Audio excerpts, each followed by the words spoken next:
First టైంలో ఇంత మంచిగా వస్తుంది అస్సలు నేను ఎక్స్పెక్ట్ చేయలేదు. ఇంత స్పాంజ్ 4 రోజులైంది పిల్లలు అడిగి, ఈ రోజు అయితే నేను ఒక కప్పు ఢోక్లా చేద్దామంటే మా పాప మమ్మీ సరిపోదు ఇంకొకటి అని చెప్పింది అనమాట. సో ఇంకా హాఫ్ అయితే క్లిక్ చేశారు. అట్లనే లైక్ కూడా చేయండి ఫ్రెండ్స్, సబ్స్క్రైబ్ కూడా చేయండి. ఈ ఢోక్లా చేయడానికి నేను శనగపిండి అయితే తీసుకున్నాను. అందులో కొంచెం పసుపు అయితే వేసాను, చక్కెర వేసాను, కొంచెం మనకు టేస్ట్కి సరిపోయిన ఉప్పు కూడా వేసేసాను అనమాట.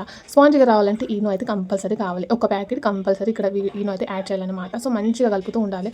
సో కలిపి మంచిగా కలుపుతూ ఉండు కూడా పోవాలన్నమాట. సో ఇక్కడ వచ్చేసి ఈ గిన్నె అయితే తీసుకున్నాను. ఈ గిన్నెకి నేను మంచిగా ఆయిల్ అయితే అప్లై చేసుకున్న తర్వాత సో రెడీ చేసిన బ్యాటర్ అయితే ఇందులో అయితే పెట్టేసాను అనమాట.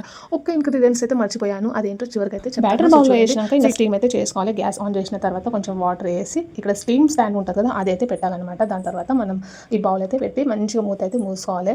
సో 20 minutesలో అయితే మంచిగా అయిపోతుంది అనమాట. సో నేనైతే 20 minutes ఓపెన్ చేయడానికి మామూలుగా అయితే కుస్తీ ఆడలేదు దీంతో నేను. సో పక్కడితో కింద నా గుద్ది అయితే ఫైనల్గా అయితే ఓపెన్ అయితే చేసినాను అనమాట. సో ఇది రాదేమో మాడిపోతుందేమో అని అనుకున్నా, కానీ మస్తులు అయితే వచ్చింది. సో 20 minutesలో పర్ఫెక్ట్గా ఢోక్లా అయితే ఆగండి ఇంకా ఇక్కడే అయిపోయలేదు, ఇంకా ఉంది అనమాట. సో ఇక్కడైతే నేను ఢోక్లా చూడండి చాలా స్పాంజ్గా అయితే వచ్చింది అనమాట. సో ఈ ఢోక్లా చేసిన తర్వాత దానికోసం ఇక్కడ నేను మళ్ళీ ఇక్కడ ఆయిల్ అయితే వెళ్తూ జర లైక్ అయితే చేయండి ఫ్రెండ్స్, సబ్స్క్రైబ్ కూడా చేసుకోండి. ఇక్కడ వచ్చేసి నేను ఆయిల్లో ఆవాలు వేసి 2 మిరపకాయలు వేసి కరివేపాకు అయితే వేసాను. ఫైనల్గా నేను మర్చిపోయింది ఏంటంటే నిమ్మకాయ రసం అయితే పిండలేదన్నమాట. సో ఇక్కడైతే రెడీ అయ్యింది. సో వేడిగా ఢోక్లా మేమైతే మంచిగా ఎంజాయ్ చేసాం. మీరు కూడా వేసుకొని ఎంజాయ్ చేయండి అదనమాట. సో కామెంట్లు అయితే చెప్పండి ఎట్లా వచ్చింది. ఓకేనా, బాయ్.